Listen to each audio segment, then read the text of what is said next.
The British Prime Minister has called for an investigation into whether the Guardian newspaper broke the law by publishing Edward Snowden leaks that sent shockwaves about American surveillance worldwide. A parliamentary committee is now looking into it, with more on why David Cameron's gunning for the Guardian. Here's our London correspondent, Laura Smith. He launched what can only be described as a rounded attack on the Guardian newspaper, really. He essentially called them hypocrites, or at least guilty of double standards. He says that the Guardian, on the one hand, exposed the scandal that was phone hacking, and then on the other hand, then themselves went ahead and published secrets themselves, which had been stolen in turn from the National Security Agency. He also said that the Guardian publishing the leaks that came from Edward Snowden had damaged national security. And what's more, that the Guardian itself admitted that they had. Let's hear what he said about that. What has happened has damaged national security, and in many ways the Guardian themselves admitted that when they agreed, when asked politely by my National Security Advisor and Cabinet Secretary to destroy the files they had, they went ahead and destroyed those files. So they know that what they're dealing with is dangerous for national security. I think it's up to select committees in this House if they want to examine this issue and make further recommendations.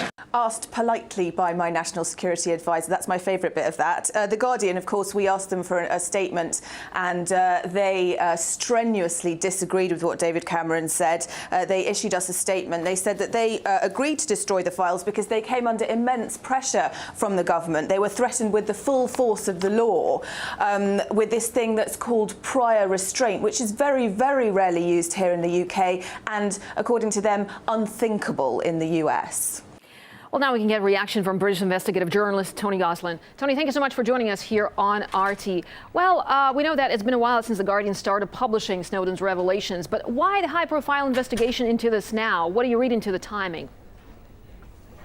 Well, I think David Cameron gets 10 out of 10 for brazen cheek.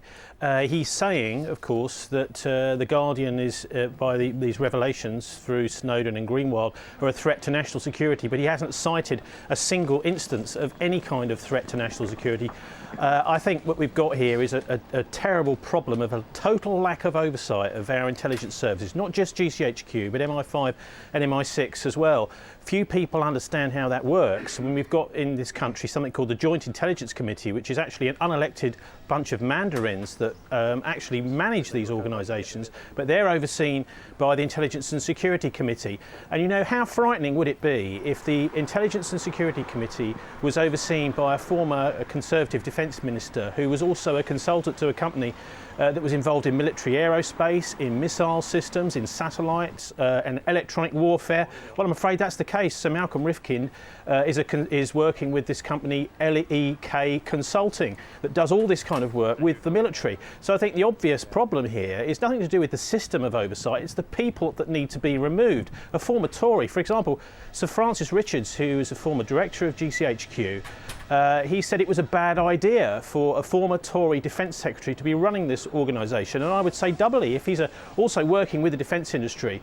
This is a crazy concept. We've also had Nick Brown, the former Labour MP and Defence Minister, suggesting anyway, that the laws that they were attempting to pass earlier this year and end of last year, the so-called Snoopers Charter, all that was doing was an attempt to legalise criminal activity by GCHQ.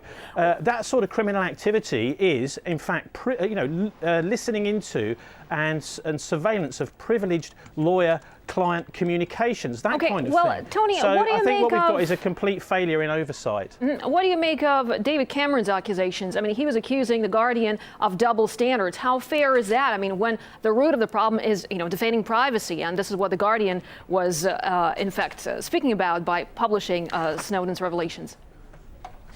Well, I think he's almost declaring war on investigative journalism, if that's the case. I mean, we've seen all sorts of threats, legal threats, other threats, unspecified threats to Glenn Greenwald and the rest. And also we've had a former government minister, Chris Huhne, recently come out, who's been ejected from the government saying that ministers who are overseeing this, actually the Cabinet and the National Security Committee, were told nothing about these security programmes, PRISM and the rest. And so what we've got is we've got a national security state that's completely out of control. And what Cameron needs to do is to side with the good guys, side with the angels, and actually to make sure that we've got people who are looking after the public interest who are overseeing these organisations. And his attack on The Guardian is absolutely despicable, and he should make sure that he's making sure that the British public are being protected by these people, and they're not in league with the defence industry, because the defence industry makes a lot of money out of war, and so we've got to make sure that that never happens. So that this oversight Tony, business has got to be sorted out once and for all. We have very little time left, but very briefly, if you can, what's next then for the investigative journalist after all this, in your opinion? Well, of course, what this has is a massive chilling effect on investigative journalism.